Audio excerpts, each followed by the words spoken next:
জি, বুঝিনি, কি বলেছেন? মাহিন আবার সামান্য শ্বাস নিল। তাকে উত্তেজিত দেখাচ্ছে, সামান্য ঘামছে। উত্তেজনায় নাকি অতিরিক্ত চিন্তায় তা বোঝা যাচ্ছে না। বিষাদিনী উত্তরের আশায় নিষ্পলক চেয়ে রইল। কিছুটা সময় দুজনের মাঝে নীরবভাবে অতিবাহিত হলো। মাহিন সঞ্চয় করল নতুন উদ্যম, আবার বলল, বিয়ে করবেন আমায়? এবারের প্রশ্ন বিষাদিনীর কান হতে মস্তিষ্ক অবধি পৌঁছাতে পেরেছে। এবার আর হকচকিয়ে যায়নি সে, বরং স্বাভাবিক রইল। তারা দাঁড়িয়ে আছে মধুসখীর ঘাটের ঠিক পেছনের বটগাছটার দিকে। এখানে মানুষজন কম। মাইন হঠাৎ তাকে ডাক দিয়ে এখানে এনেছিল জরুরি তলবে, কিন্তু জরুরি কথাটা যে এটা হবে বিষাদিনী বুঝেনি। বিষাদিনীকে চুপ থাকতে দেখে মাহিন অধৈর্য হয়ে গেল। উৎকণ্ঠা নিয়ে চেয়ে রইল বিষাদিনীর পানে। বিষাদিনী খানিক সময় নিল, ধাতস্থ করল নিজেকে। পরক্ষণেই প্রশ্নর তীর ছুঁড়ে মারল। বিয়ে করবেন আমাকে? কিন্তু কেন? আমি জানি না, সেদিন আপনাকে মদ্যাশ্রয় দেখার পর আমার আর কিছু দেখতে ইচ্ছে হচ্ছে না। আপনি বিহীন সবটাই রঙিন মনে হয়। এই কয়েকটা দিন কেবল আপনার চিন্তায় মগ্ন থেকেছি। আপনাকে আমার চাই। কিন্তু আপনাকে আমার চাই না। বিষাদিনী কঠোর জবাবে থম মেরে যায়। মাহিন অসহায় কণ্ঠে বলে, কেন? আমার অপরাধ কি? আপনি আমাকে অনেক আগে থেকেই তো চিনতেন, তখন আমার জন্য আপনার কোনো অনুভূতির সৃষ্টি হলো না, অথচ এখন এক দেখাতেই বিয়ে করতে ইচ্ছে হচ্ছে। ব্যাপারটা কেমন ঘোলাটে না? মাহিন চুপ করে থাকে। আসলেই তো, তার হঠাৎ এমন লাগছে কেন? কিছুদিন আগ অবধি যা স্বাভাবিক ছিল, আজ তা অন্যরকম লাগছে কেন? মাহিনের উত্তর না পেয়ে বাঁকা হাসে বিষাদিনী, ফিসফিসিয়ে বলে, তিস্তা তবে রুচি থেকে উঠে গেছে ডাক্তার সাহেব? মাহিন এবার কিছুটা অপ্রস্তুত হলো, ঘাবড়ালো সামান্য। বিষাদিনী আর কিছু বলল না, বাঁকা আর রহস্যময় হাসি দিয়ে স্থান ত্যাগ করলো। এ গ্রামে ঘটা সকল রহস্যের সমাধান খুব শীঘ্রই হবে। তিস্তার আর মন বসছে না মেলার মাঝে। বিষাদিনী আপা কি বলে গেল? জমিদারের অর্ধাঙ্গিনীর মৃত্যুটা স্বাভাবিক না, তবে কি তাকে মেরে ফেলা হয়েছে? জমিদারে এত প্রিয় মানুষটাকে কেউ মেরে ফেলবে আর জমিদার বুঝবেও না, এটা ভীষণ অদ্ভুত ঠেকছে তিস্তার কাছে। তিস্তার ভাবনার মাঝেই পেছন থেকে পরিচিত ডাক ভেসে এলো। তিস্তা। তিস্তা সাথে সাথেই ফিরে তাকালো। চোখে মুখে বিন্দু পরিমাণের উচ্ছ্বাস নেই, দৃষ্টি তার নিষ্প্রাণ। মিয়ে যাওয়া কণ্ঠে বলল, বলুন মাস্টার মশাই। তুই আমার সাথে কথা কেন বলছিস না? কি উত্তর দিবে মাস্টার মশাইয়ের প্রশ্নে? উত্তর দেওয়ার পথ যে বন্ধ। তবুও নিজেকে কঠোর করে বলল, এই যে কথা বলছি, কথা ঘোরাচ্ছিস? উদ্ভট প্রশ্ন করলে কথা ঘোরাতেই হয়। তুই নিজেও জানিস আমি উদ্ভট প্রশ্ন করছি না, তাহলে কথা কেন ঘোরাচ্ছিস? আমার সাথে কথা বলতে কেউ না করেছে? তিস্তার বুক কেঁপে উঠল। মাস্টারমশাই কিছু আঁচ করতে পারল না তো?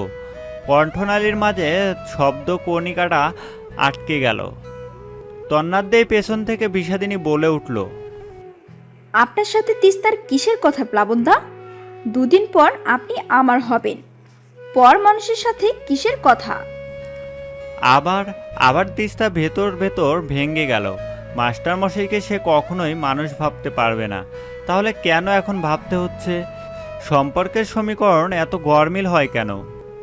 প্লাবন কিছু বলার জন্য উদ্যত হতেই পেছন থেকে হইচই ভেসে এলো। ওরা তিনজনে দ্রুত পিছে তাকালো। তাকিয়ে খানিকটা চমকে গেল। বকুলের মা বকুলের হাত ধরে টানছে আর কি যেন বলছে, দূর থেকে কথা স্পষ্ট। তৎক্ষণাৎ বিষাদিনী ছুট লাগালো। পিছে পিছে ছুটে গেল প্লাবন আর তিস্তা। বকুলের কাছাকাছি আসতেই বকুলের বিরক্ত ভরা কণ্ঠ ভেসে এলো। সে বেশ চেঁচিয়েই বলছে, আমি যাব না বাড়ি। তোমরা আমাকে জোর করে বিয়ে দিয়ে দিবে। আমি জানি, আমি পড়াশোনা করতে চাই, আমি বড় মানুষ হতে চাই। দয়া করো মা। বকুলের কথার বিপরীতে তার মা বলে উঠল, আমরা তোকে বিয়ে দিব না মা, চলে আয় আমার কাছে। তুই ছাড়া বাড়ি যে আমার শূন্য, তুই যতটুকু ইচ্ছা পড়বি, আমরা আর আটকাবো না। না মা, আমি যাব না। আমি বিষাদিনীর আপার কাছে থাকবো। বকুল কোনো মতে মায়ের থেকে নিজেকে ছাড়িয়ে বিষাদিনীর দিকে ছুটে গেল। বিষাদিনী আগলে নিল বকুলকে।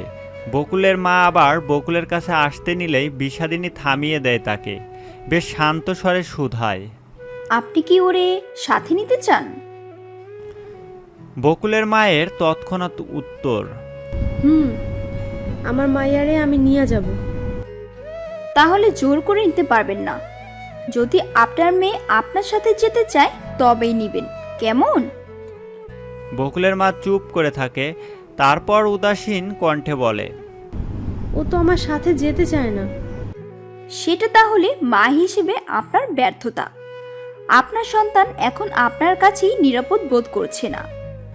বুঝুন এবার, যেখানে বাবা মা হবে নিরাপদ আশ্রয়স্থল, সেখানে ভয়ের কারণ হচ্ছে বাবা মা। ওদের বয়সটা টিনেজার বয়স বলা হয়, মানে বয়সন্ধিকাল। এ সময় ওদের আবেগ অনুভূতি কাজ করে স্বাভাবিকের চেয়ে বেশি। তখন ওদের প্রয়োজন কোমল আচরণ। রুক্ষতা কখনোই টিনেজাররা মানতে পারে না। অনেক সময় তারা মানতে পারে না বলে নিজেদের মেরে ফেলে। ওদেরকে ওদের মতন সময় দিন, সুযোগ দিন। ও যখন নিজেই আপনাদের অভাব বুঝবে, তখন আর জোর করার প্রয়োজন হবে না। ও নিজ ইচ্ছায় আপনার কাছে যাবে। আর তো দুটো পরীক্ষা, দুটো দিন, তারপর আর বাধা নেই। বকুলের মা যেন শান্ত হলো, ক্ষান্ত হলো, আর জোর করল না, বরং টলমল অশ্রু চোখে নিয়ে রাজ্যের আকুতি মাখা কণ্ঠে বলল, ফিরে আসছিস মা? তোর আশায় পথ চেয়ে থাকবো। বকুলের হঠাৎ কি যেন হলো, সে দাঁড়ালো না আর বিষাদিনীর সাথে হুড়মুড় করে চলে গেল মায়ের কাছে। বকুলের এই আচরণে কারো মনে কোনো দ্বিধা রইল না। বিষাদিনী হাসল। এই তো সমাজের বদল শুরু হলো। নারীরাও এখন অধিকার পাবে সমান। একটু জেদ, সাহস, ধৈর্য থাকলে নারীরা উচ্চস্বরে বলতে পারবে, আমরা নারী, আমরাই সব পারি। মেলা থেকে কি আনলি? চূড়নচণ্ডী? অনেকগুলো প্রহর পর এই নামটায় কেউ ডাকলো তিস্তাকে। তিস্তা ভীষণ খুশি হলো। ব্যাগ থেকে আপার জন্য কেনা কয়েক ডজন রেশমি চুড়ি এগিয়ে দিয়ে বলল, এই যে আপা, এতগুলো চুড়ি আনছি তোমার জন্য। আহ্লাদি হাসি মুখে চুড়িগুলো হাতে নিল। দুমুঠো চুড়ি হাতে পরে উচ্ছ্বাসিত কণ্ঠে বলল, দারুণ মানিয়েছে তো। তিস্তা বোনের আদলখানায় নির্লস চেয়ে রইল, ছোট্ট শ্বাস ফেলে বলল, জানো আপা, বিষাদিনী আপা কি বলেছে? আহ্লাদি চুড়িগুলো নিয়ে নাড়াচাড়া করতে করতে বলল, কি বলেছে ওই শ্বশুরের আপা? তোমার আর জমিদারের মাঝে নাকি কোনো পার্থক্য নেই। তুমিও দুলাভাইকে অনেক ভালোবাসতে, আর জমিদারও মধু সখী মানে নিজের স্ত্রীকে অনেক ভালোবাসতো। জমিদারের স্ত্রীর মৃত্যু নাকি স্বাভাবিক না, তবে কি দুলাভাইয়ের মৃত্যু স্বাভাবিক না আপা? আহ্লাদের হাসি থেমে যায়, সাথে সাথে ঘাম ছুটে শরীর থেকে। চারপাশ হাতড়ে নানান শব্দ খুঁজে উত্তর দিতে পারে না সে। কি উত্তর দিলে বিশ্বাসযোগ্য হবে ভেবে পায় না সে। এখন প্রায় মধ্যরাত। বকুল তো ওদের বাড়িতেই চলে গেছে। কেবল কঙ্কনা শুয়ে আছে বিষাদিনীর সাথে। শুয়ে আছে বললে ভুল হবে, ঘুমিয়ে আছে বলা যায়। বিষাদিনীর শরীরে প্লাবনের আনাটিয়ে রঙের শাড়িটা এখনো জড়ানো, হাতে লাল চুড়ি রিনঝিন শব্দ তুলছে। চুড়িগুলো হাতে রেখে একটা কাগজ বের করলো টেবিলের ভেতর থেকে। গোটা গোটা অক্ষরে আধার কালো রঙের দোয়াতের সাহায্যে লিখলো, আজ মনের রং খুইয়ে তোমায় দিলাম বসন্ত। তুমি বুঝলে না প্রিয়, আমার সকাল সন্ধ্যা তোমাতেই আসক্ত। আবার ছিঁড়ে ফেললো কাগজটা, হাতের মাঝে মুঠো করে ধরে মুচড়ে ফেলে দিল জানালার বাহিরে। আজ আকাশে চাঁদ নেই, ঝড় হবে সম্ভবত।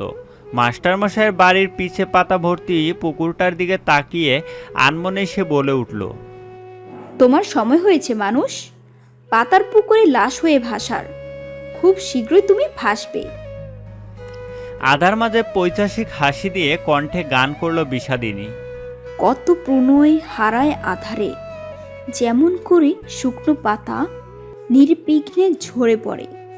কেউ বোঝে না রে, কেউ খুঁজে না রে, কত প্রেম হারায় আধারে।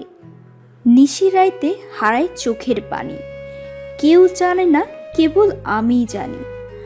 আধার যে কত দামি, কেউ বুঝে না রে, কেউ খুঁজে না রে, কত প্রণয় হারায় আধারে। তুই কি পাগল হলি? পরীক্ষা শেষ হতে না হতেই বিয়ের পিঁড়িতে বসতে চাচ্ছিস, তাও আবার আমি না অন্য কারোর সাথে? এতটা পর হয়ে গেলাম আমি? ধু ধু পরিবেশ, নিঃশেষ করা বাতাস, প্রবাহমান মধুসখী আর হৃদয়ের কিছু দীর্ঘশ্বাস নিয়ে দাঁড়িয়ে আছে তিস্তা। নিশ্চুপ নিষ্পান তার দৃষ্টি ও ভাষারা। প্লাবন দীর্ঘশ্বাস ফেলল, কণ্ঠ তার নির্জীব। হৃদয়ে তার হারানোর ভয়, সেই ভয়কে সাথে নিয়েই সে আবার বলল, আমার অন্যায়টা বল। বিয়ের পিঁড়িতে বসার চিন্তা আপনি আগে করেছেন মাস্টার মশাই। আমাদের পরীক্ষার জন্যই এতদিন বিয়ে করেননি, তাই তো? আপনি বিয়ে করতে পারলে আমি কেন পারবো না? আমার অপরাধ কি? প্লাবন থামল। বিয়েটা সে যথেষ্ট ঠেকানোর চেষ্টা করেছিল, কিন্তু পারল না। এই তো আজ তাদের গায়ে হলুদ, কাল বিয়ে, এরপর সব শেষ। কিন্তু প্লাবন এখনো ভরসার বীজ বুকে পুষে রেখেছে। তবে তিস্তা কেন ভরসা হারাচ্ছে? প্লাবনের শিরা উপশিরা ভেদ করে রাগ উপচে পড়ছে। তার সব কিছু ধ্বংস করতে ইচ্ছে করছে, কিন্তু তিস্তার সামনে নিজেকে এতটা কঠোরভাবে প্রকাশ করবে না, তাহলে মেয়েটা হয়তো আরও জেদ করবে। তিস্তা কতক্ষণ চুপ থেকে বলতে শুরু করলো, আপনার আর আমার এ জন্মে এক হওয়া হলো না। আমার কিশোরী বয়সের প্রেম এভাবে ধূলিসাৎ হবে আমি ভাবিনি। তবে পরের জন্ম বলে যদি কিছু থাকে, সে জন্মে আপনি আমার হবেন, একান্তই আমার। সেখানে কেউ থাকবে না, কেউ না। কথা থামল মানবীর, কণ্ঠনালী কাঁপল। কান্নার আরও বারণ শুনল না, শাসন শুনল না, ছিটকে বেরিয়ে এলো।